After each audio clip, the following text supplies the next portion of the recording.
भले सदगुरुदेव की जय। साहेब। कल मैंने आपसे व्यंग मार्ग पर बात की थी। व्यंग मार्ग संत के पासा कई मतपथांतर के लोग आते हैं, आकर के अपनी बात रखते हैं। कुछ तो कहते हैं हम भाई सतलोक चले गए हैं। कहा ठीक है,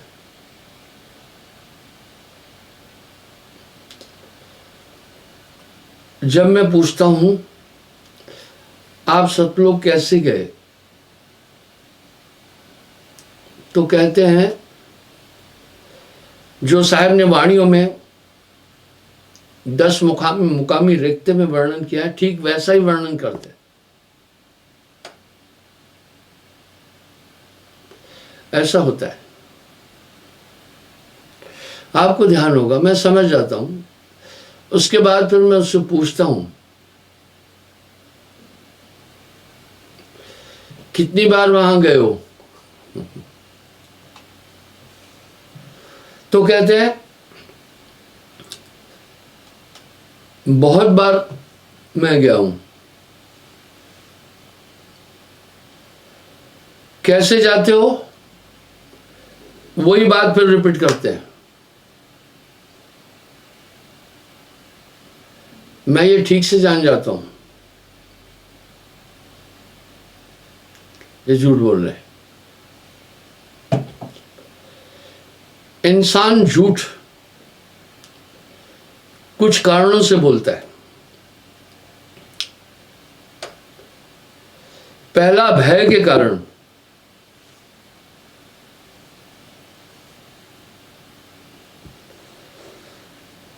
कोई गलती हुई तो वो सोचता है अगर सच बोलूंगा दंड मिल जाएगा, इसलिए पहला झूठ इंसान बोलता है भय के कारण। दूसरा झूठ इंसान बोलता है लाभ और स्वार्थ के कारण। उदाहरण के लिए, एक आदमी मेरे पास आया, अनाज का व्यापार करता था। बोला गुरुजी सच बोलकर मैं व्यापार नहीं कर सकता हूं।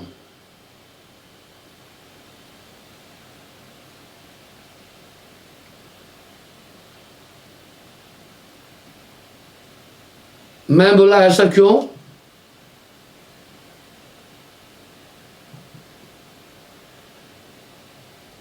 बोला गुरुजी उदाहरण के लिए मैं गेहूं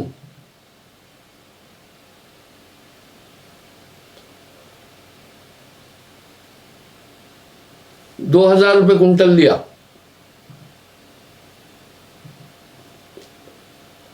और बेच रहा हूं 2400 रुपये कुंटल। तो ग्राहक कहता है भाई 2400 रुपये ज्यादा है, थोड़ा कम करो। तो फिर मुझे बोलना पड़ता है 2300 रुपये तो मैं खुद लिया हूं। मैं बोला ये बोलने की क्या जरूरत पड़ी तुम्हें, तुम सीधा सीधा कहो भाई मैं ये रेट दूंगा, और बेईमानी करो नहीं, अधिक दाम लो नहीं। व्यापार करने का नियम है कम नहीं तोलना, झूठ नहीं बोलना, व्यापार चलेगा आपका और अधिक चलेगा। इंसान झूठ बोलते बोलते एक चीज का आदी हो गया है,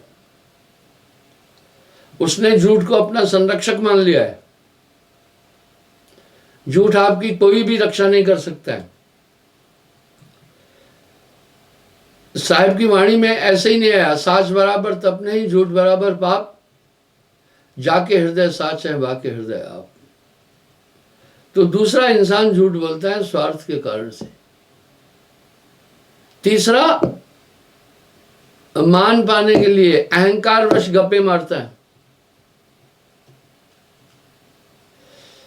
ऐसे लोग मुझे मिल जाते हैं। लोगों के बीच यश प्राप्त करना चाहते हैं। ऐसा ही मुझे किसी ने कहा, सतलोक में हो आया, मैंने पूछा ठीक है कैसा है सतलोक? बोला बहुत सुंदर सुंदर है, हंस, उनके सुंदर सुंदर हाथ है, सुंदर मुंह है, और बहुत सुंदर शैया पर आप बैठे थे वहां। लाओ जी, हमें भी थोड़ा मस्का लगाया।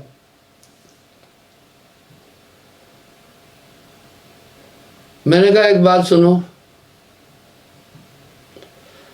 सतलोक में तहवा पुरुष पुरुष ने नारी, कुछ लोग सतलोक का वर्णन करते हैं,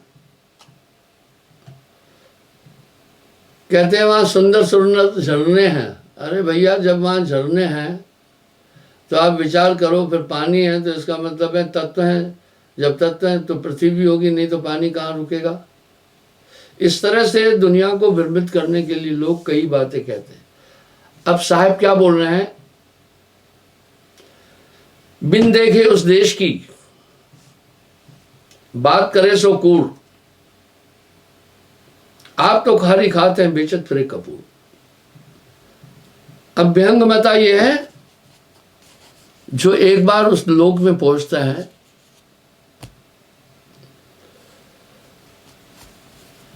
सत्तर प्रलय मार्ग माही तब जीव लहे दीदारा। 70 प्रलय मार्ग माही तब जीव लहे दीदारा।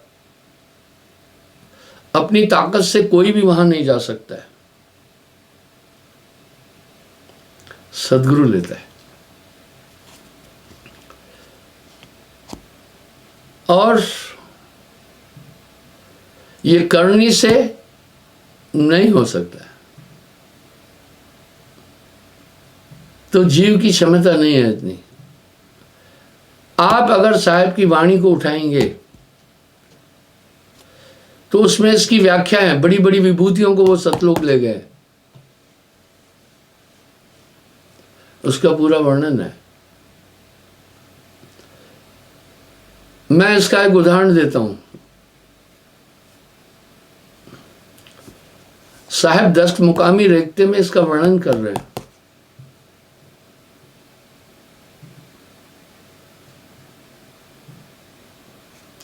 उस वर्णन के बीच एक रमेनी में आता है, महाशून्य सिंध विस्मी घाटी, विषम कहते हैं मुश्किल को, बिन सदगुरु पावे नहीं बाटी।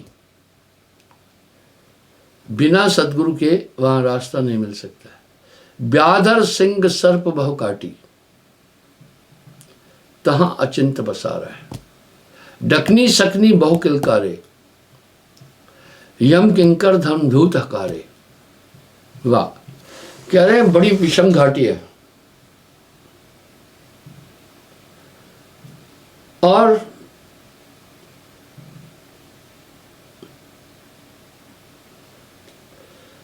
व्याधर, क्या वहां सांप है? अलंकार से बोल रहे हैं, वहां एक से आकर्षण है जैसे अजगर खींचता है। आत्मा के लिए रुकावटें बहुत है।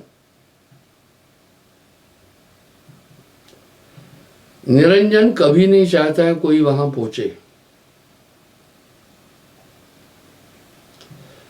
अमरलोक में पहुंचने के बाद,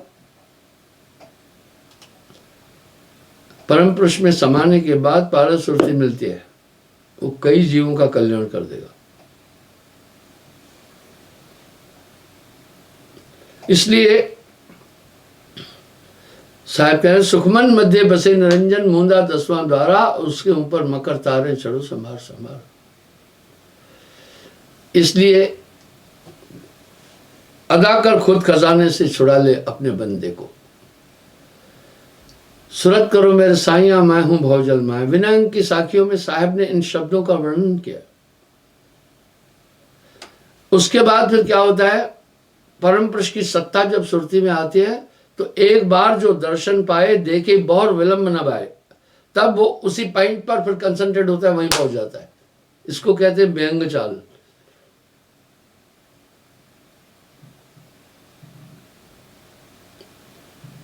यहां साहब एक शब्द बड़ा स्पष्ट कह रहे हैं,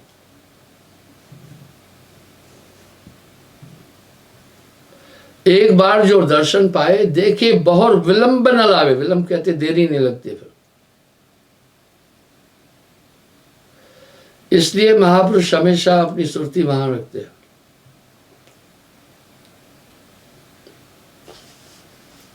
अब भृंगमता साहब ने अनेकों जगहों पर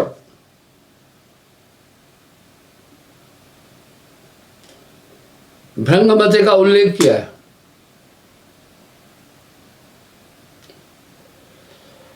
यहां साहब एक शब्द कह रहे हैं, भृंगमता हो जाए पासा सोई गुरु सत्य धर्मदासा। वैसे ही नहीं कह रहे, गुरु सिकलीगर कीजिए मने मस्कला दे, जन्म जन्म का मोर्चा। मूर्छा कहते हैं जंग को, बर्तन में मूर्छा लग जाता है, लोहे में मूर्छा लग जाता है। जन्म जन्म का मोर्चा पल में डाले धोए। ये क्या ताकत है बड़ी। अब साहब क्या कह रहे हैं, भृंगमता होए जय पासा सोई गुरु सत्य धर्मदासा।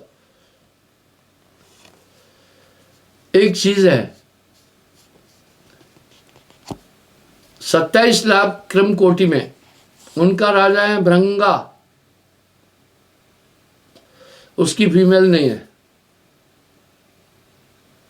क्या वो जीव है? मेल है, सिर्फ मेल, यानी पुरुष है, फीमेल नहीं है उसकी। वंश कैसे चलाता है, क्या गजब बात है। आप धर्मशास्त्रों के अध्ययन से आपको एक पुष्टि मिलती है।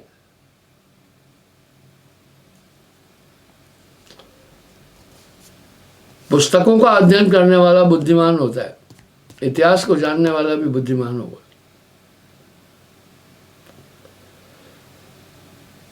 अगर आप उन पर इसकी पुष्टि हो जाती है। पुष्टि कैसी? आपको ध्यान होगा योगा वशिष्ठ में एक संवाद में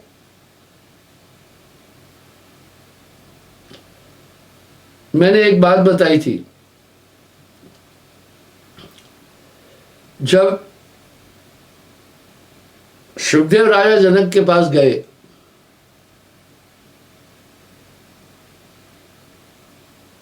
आत्मज्ञान के लिए, जब आत्मज्ञान का बोध दिया तो सुखदेव ने वहां एक सवाल किया, बोला ये तो मैं पहले जानता था।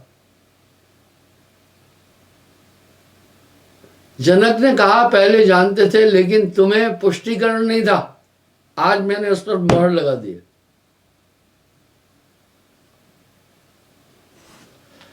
तो धर्मशास्त्र आपके उपलब्धि की एक पुष्टि करते हैं। इसलिए किसी भी धर्मशास्त्र का खंडन करना बुद्धिमान को शोभा नहीं देता है। हाँ, हर आदमी अपने इष्ट की व्याख्या लिखता है। तो बहुत कौतुक है, मैं आपको बताता हूं इस सृजन में जो रहस्य है उसको आप ध्यान से सुने।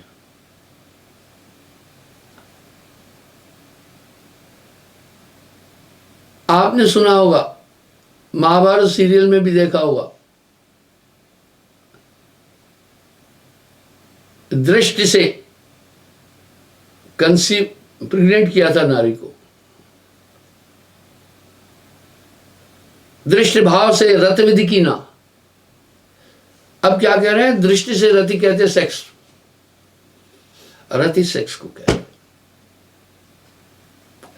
इसका उदाहरण देता हूं, क्या गजब की ये चीजें हैं।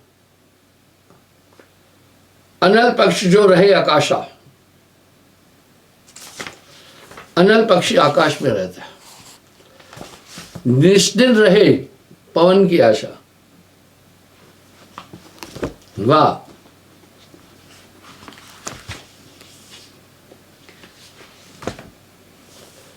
वो रात दिन वही आकाश में रहता है। खाता क्या है? पवन। अब आप कौतुक मानेंगे।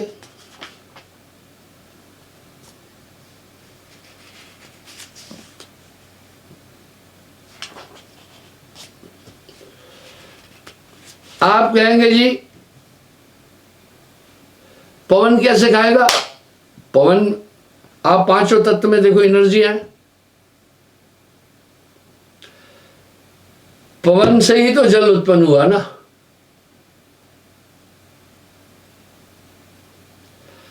विज्ञान में पढ़ाते हैं बच्चों को कि जल दो गैसों का मिश्रण है, सिद्ध हुआ। यानी जल में जो एनर्जी है वो तो पवन से आई, और पृथ्वी में जो एनर्जी है वो जल से आई।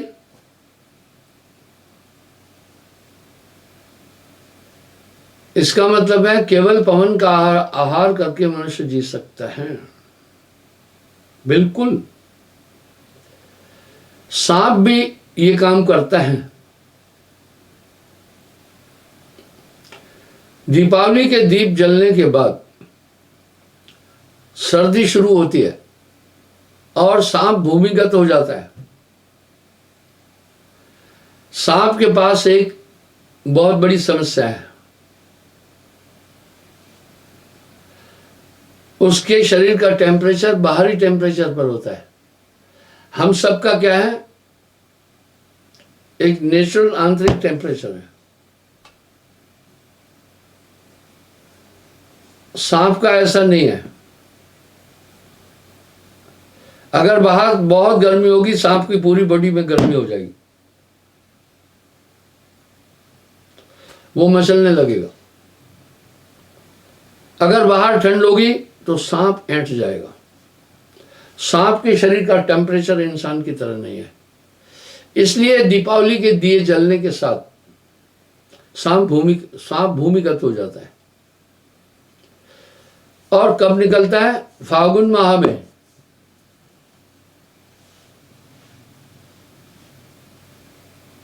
नाग पंचमी, उस समय क्लाइमेट समशीतोष्ण होता है। जब क्लाइमेट समशीतोष्ण होता है बसंत ऋतु में, उस समय पशु पक्षी भी रतिक्रिया करते हैं। शरीर में एक उमंग और तरंग उत्पन्न होती है। कोकिलाएं आदि तभी कंसीव करती है। सभी वृक्ष भी गर्भणीय हो जाते हैं। उसमें बोर आने लगता है और सब कल्लाते हैं। समशीतोष्ण वातावरण बसंत और हेमंत में होता है। पर बसंत मुख्य है, इसलिए ऋतुओं का राजा बसंत कहलाता है। तो सांप तब बाहर निकलता है, उसको भय है। मैंने ऐंठा हुआ सांप देखा अपने आश्रम में। काला सांप था, करीब 7-8 फीट लंबा। मैं जब आपको सांप के बारे में बताऊंगा शायद आप विश्वास नहीं कर पाएंगे। मिजोरम में मैं 3 साल रहा, लुंगले। वहां एक मैंने काला सांप देखा जिसकी लंबाई 20 फीट के आसपास थी।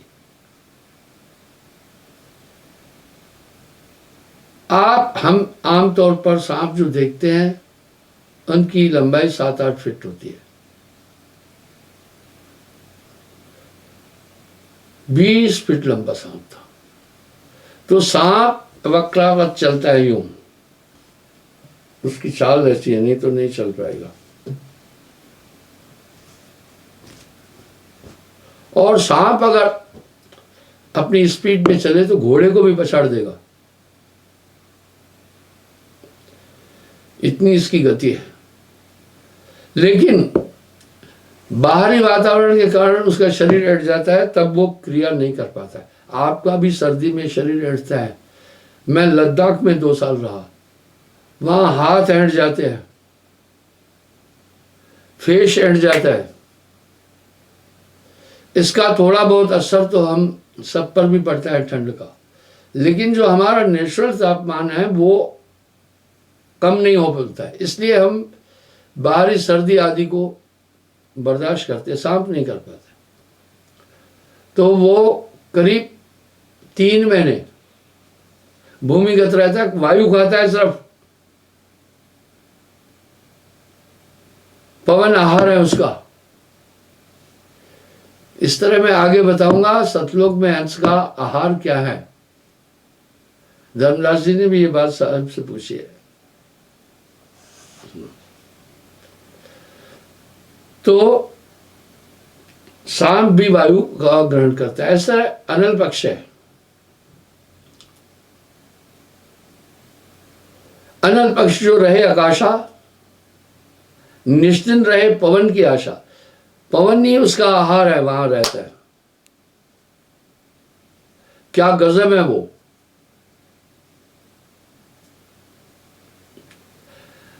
पहले अनल पक्षी पक्षियों का राजा कहलाता था, यानी हमारे देश का भी राष्ट्रीय पक्षी अनल पक्षी था, पर यह दुर्लभ है। फिर हंस आया, राष्ट्रीय पक्षी, सर्वश्रेष्ठ पक्षी में हंस भी दुर्लभ है। अब मयूर है, मोर है।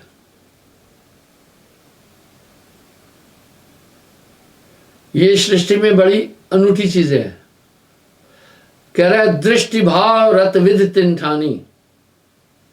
नजर से, रति कहते हैं सेक्स को, रति क्रिया कहते हैं संभोग करने की क्रिया को। ये मैथुन सृष्टि है। यहां नर नारी के योग और संभोग से, मैथुन कहते हैं संभोग को, रति कहते हैं संभोग यानी सेक्स करने को। इस संसार को भवसागर भी कहते हैं। इस संसार को मृत्युलोक भी कहते हैं, क्योंकि हर एक आदमी मां के पेट से जन्म लेता है। इस संसार को मातलोक भी कहते हैं, मां के पेट से आया। इस संसार को मृत्युलोक भी कहते हैं, क्योंकि इसमें जो भी जन्म लिया अवश्य जाएगा। इस संसार को नाशवान भी कहते हैं, इसका अवश्य नाश होगा। ये वैज्ञानिक भी कह रहे हैं और हमारे धर्मशास्त्र भी कह रहे हैं। इस संसार को दुखों का कारण कहा है, क्योंकि पंचभौतिक शरीर में दुख ही दुख है। इस तरह से मैथुन सृष्टि है, पर मैथुन की विधियां अलग अलग हैं। आपके सामने महाभारत का वो सीरियल है,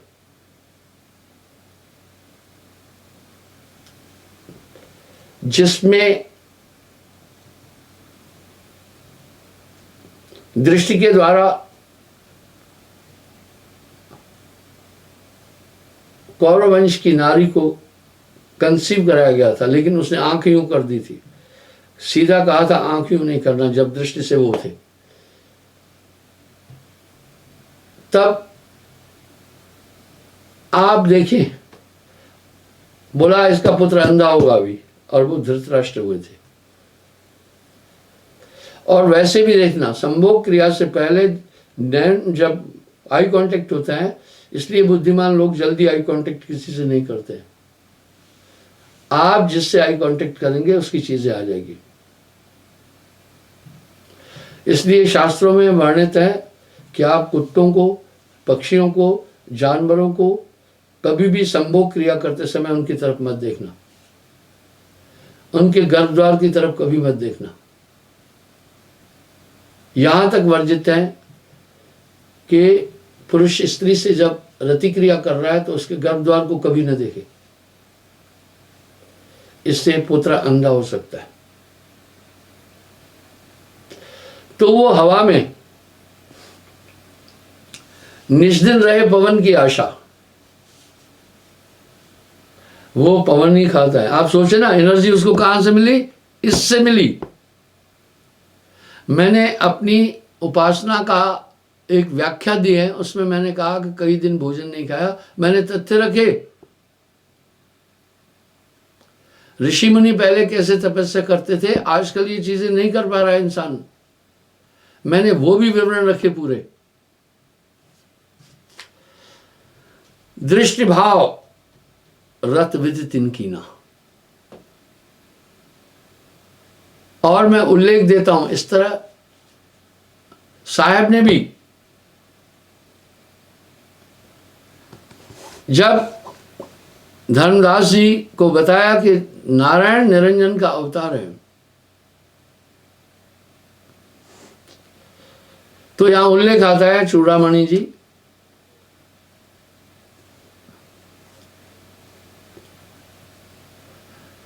तो माता आमना को धर्मदास जी ने कहा अब तो मैं संभोग क्रिया में नहीं जाना है, तो साहब ने रति से ही चूड़ामणि की उत्पत्ति की थी, दृष्टि से। अभी यहां पर एक भाव आ रहा है, साफ साफ तो बोला जाए ना, क्या कह रहे, दृश्य भाव तिन रत विधि ठाना, नजर से। और आप बाकी भी देखना, जब आदमी आई कांटेक्ट करता है तो उस समय भी स्ट्रक्चरल थिंग्स उसमें उत्पन्न होते हैं। या विध गर्भ रहते हैं जाने, इस तरह मादा को वो कंसीव कराता है दृष्टि से। अंड प्रकाश कीन पुनतहमा, निराधार आलम्बन जहमा, यानी निराधार में, अंतरिक्ष में, जहां कोई भूमि नहीं थी, आधार नहीं थी। अब ये तो कुर्सी है तो जमीन पर एक आधार है ना, लेकिन जो अधर में चीज है, यानी पृथ्वी और शून्य में है, वो निराधार में रुकी। वो अंडा निराधार में रुकता है, गजब है। इसको वैज्ञानिक लोग नहीं समझ पाएंगे, वो उनकी पहुंच नहीं है वहां। हमारे शास्त्रों में जो रहस्य दिए गए हैं बहुत अनूठे हैं।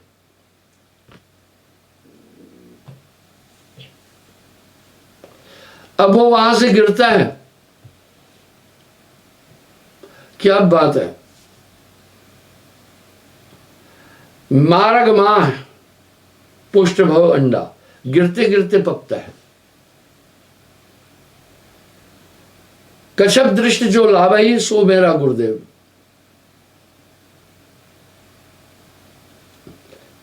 कछुए का उदाहरण साहब दे रहे हैं। आप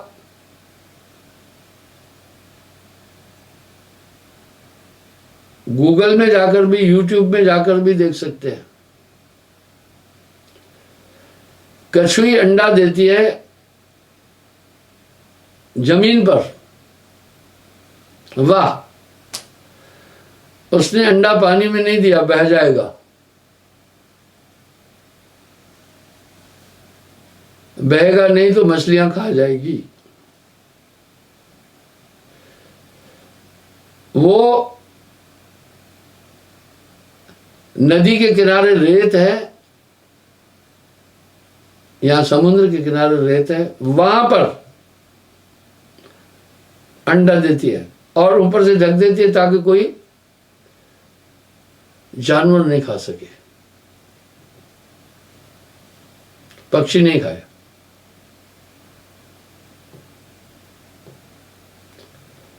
तब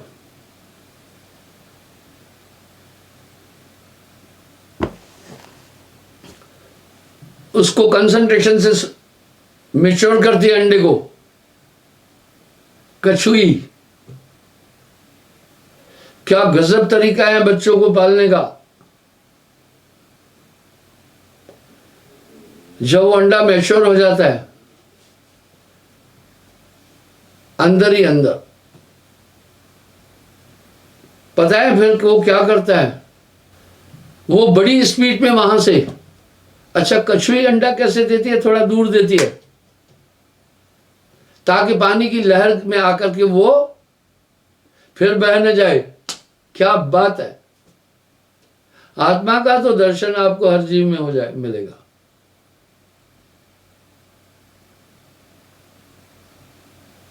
अब वो जब मैच्योर होते हैं, पता है क्या करते हैं, बड़ी स्पीड में समुद्र की तरफ भागते हैं। स्पीड में क्यों भागते हैं, तब तक ऊपर बाज और ऐसे नरभक्षी पक्षी हैं, उनको रास्ते में खाना चाहते हैं।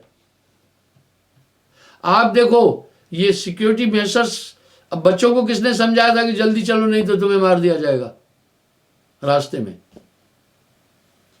क्या बात है। वो अपने स्रोत की तरफ फिर भगते हैं। दुनिया के लोग परमात्मा को क्यों ढूंढ रहे हैं? वो जानती है आत्मा कि मेरा घर वहां है, इसलिए हर आदमी परमात्मा के प्रति आस्था रखता है, चाहे मुंह से कुछ बोले चाहे न बोले। वापस अपने स्रोत में जाना चाहती हैं। पानी है, समुद्र का अंश है, चाहे कहीं भी फेंको वो बहता है, बहकर समुद्र की तरफ जाना चाहता है। आपके बाथरूम का पानी एक बड़ी नाली में जाता है, वो बड़ी नाली फिर उस पानी को वहन करती है और जाकर के बड़े नाले में परिवर्तित होती है। नहीं तो दिल्ली में जाकर देखना, यमुना जी में कितने गटर और नाले फेंके गए, और वो फिर नदी जाकर के महानदी में जाकर मिश्रित होती है, और महानदी जाकर समुद्र में मिलती है। जो जहां से उत्पन्न है अपने स्रोत को जरूर ढूंढता है, ये नेचुरल है। उनको किसने बताया कि तुम्हारा घर पानी में है? उसको कौन सिखाया कि घर पानी में है? अपने स्रोत की तरफ बढ़ते हैं। इसी तरह वो अंडा अनल पक्ष का नीचे गिरता होता है। अब साहब क्या कर रहे हैं? मार्ग में पुष्ट भय अंडा, पर वहां से बहुत स्लो आता है। कैसे स्लो आता है? मैंने ये प्रसंग पहले भी उठा। आर्मी को नेवल के साथ भी युद्धाभ्यास करना पड़ता है, और एयरफोर्स के साथ भी युद्धाभ्यास करना पड़ता है।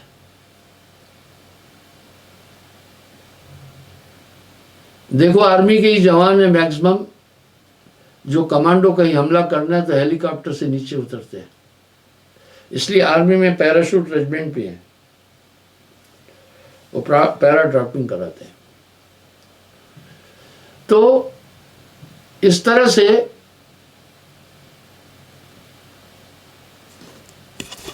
अंतरिक्ष में वो मैच्योर भी हो जाता है। अब बहुत स्पीड में नहीं आता है। कैसे आता है? मैं आपको ये उदाहरण दे रहा था, स्लो आता है। कोचीन में हमारी बटालियन नेवल के साथ अभ्यास कर रही थी। अब नेवी के साथ भी आर्मी क्यों अभ्यास करती है? कुछ द्वीप है हमारे, उस पर कोई हमला करे तो आर्मी जाएगी वहां लड़ने के लिए। तो एक जवान की HMT वॉच, उस समय HMT वॉच का क्रेज था, वो गिर गई समुद्र में। शिप में थे हम लोग, तो उसमें नाविक भी था, गोताखोर भी रहते थे। बाई चांस कोई जवान गिर जाए तो उसको गोताखोर ले आता था।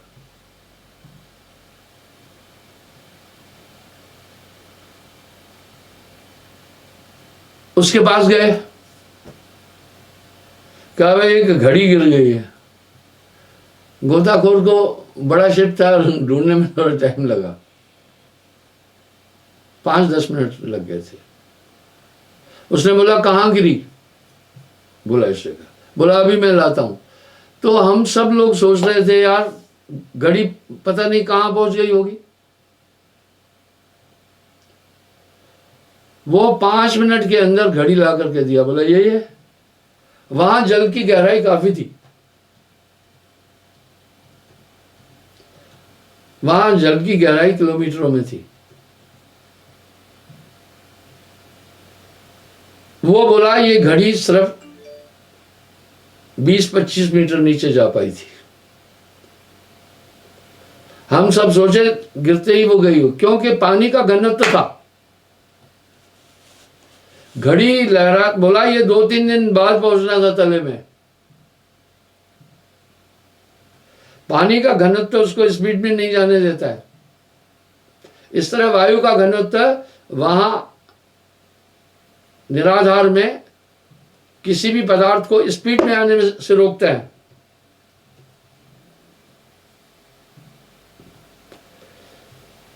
वायु का घनत्व रोकता है, इसलिए वो अंडा बहुत स्पीड में नहीं आता है। तर्क है ये।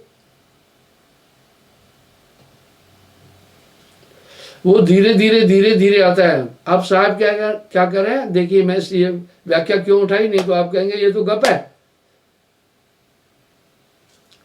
मार्ग में मां है पुष्ट भयो अंडा, रास्ते में ही वो मजबूत यानी पक मेच्योर हो गया।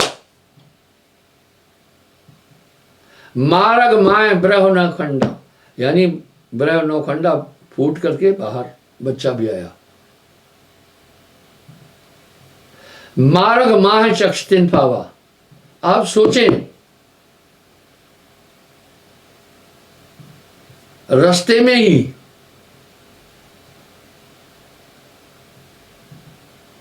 उसकी आंखें भी खुली। पक्षी की आंखें जल्दी नहीं खुलती है। मार्ग माह पंख बरभावा,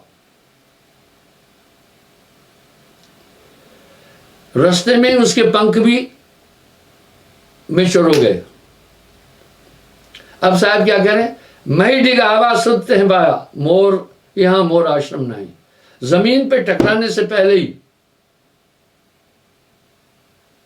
वो चेतन हुआ। सूरज समार चले पुन तहमा, मात पिता को आश्रम जहमा। वो सीधा माता पिता के पास उधर चला जाता है। कछुए का उदाहरण दिया मैंने, अभी आपको दिखा दूंगा। यहां उसकी मां उसको लेने नहीं आई, उलट चीन निज घरे सधावा। वो कछुए के बच्चे जो हैं वो खुद ही उसी सूखी जमीन से दौड़ते दौड़ते बड़ी स्पीड में आते हैं, आकर के समुद्र में मिल जाते हैं। कछुई लेने नहीं आई, डीएनए में ही है। इस तरह आपके डीएनए में परमात्मा है। आपके डीएनए में बहुत ताकत है, आप उसका अंश है। तभी तो साहिब वाणी में कह रहे हैं,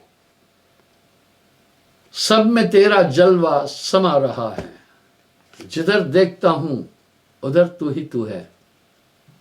जिधर देखता हूं उधर तू ही तू है, हर शय में तेरा जलवा दिखता रूबरू है। रूबरू यानी प्रत्यक्ष। साहब क्या बोल रहे हैं यहां, अनल पक्ष तैन लेन ना आवे, उसके मां बाप लेने नहीं आए। उलट चीन निज घरे सधावे। आपकी आत्मा को प्रभु तक जाने में कोई रुकावट नहीं है, उसमें ताकत भरी पड़ी है।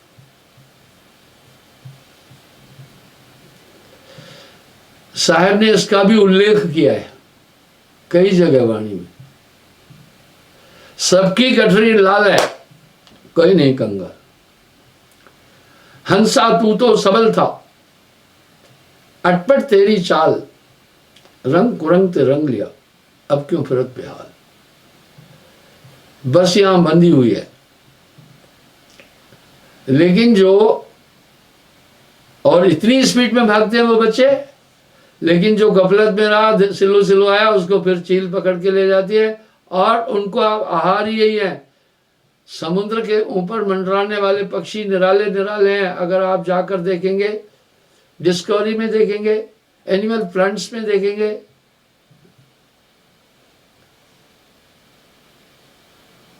एनिमल प्लैनेट्स में देखेंगे, तो आपको ये सब दिखेंगे। वो यहां तक कि बड़ी बड़ी मछलियों को ऊपर से उनकी नजर कितनी तेज है, वो आकर के मछली को उठाकर चले जाते हैं। तो साहब क्या करें, अनल पक्ष तैन लेन ना आवे, उलट चीन निज घरे सदा। वह पक्षी जगमा रहा है, अनल पक्ष सब ना ही कहा। अब यार साहब कह रहे या वे तो जीव चेते भाई, बेटे काल सतलोक सदाई। निरालंब आलंब सतगुरु एक आशा नाम की, गुरु चरण लवलीन आधि निष्दिन, चाह नहीं धन धाम की। सुतनार सकल विसराय विषया, चरण गुरु दृढ़ कर गए। अगर आपकी सुरती दुनिया में, वही तो खास चीज है ना। जो कुछ है वो सुरती है, वो संसार में फंसी हुई है, उसको निकाल लो बस, वो उलझी है उसमें। यहां साहब एक शब्द कह रहे हैं, सूरत फंसी संसार में, ताते पड़ गए दूर,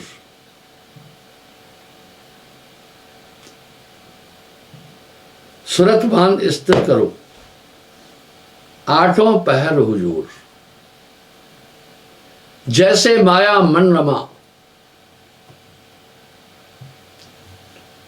ऐसे नाम रमाए,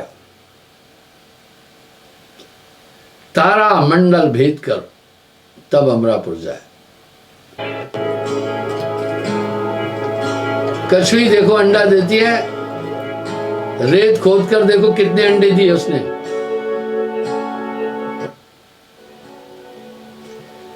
गहरी जमीन खोद कर अंडा दिया है, इसको फिर मून देती है। ये बहुत छोटे होते हैं, आपको ऐसे बड़े दिख रहे हैं। इस तरह वो समुद्र के किनारे पर दूर देती है अंडा, ताकि पानी की लहर ना हो। अब देखो अंडे अंदर मैच्योर हुए,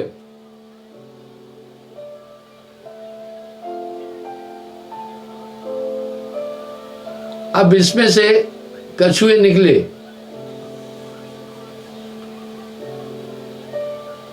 आप देखना, उन्होंने पहले अवलोकन किया, वो चढ़ते भी खुद हैं। अब आप देखना बहुत स्पीड में भगेंगे ये, काफी स्पीड में। कहां चले जाते हैं? समुद्र में। इनको किसी मां बाप ने नहीं समझाया।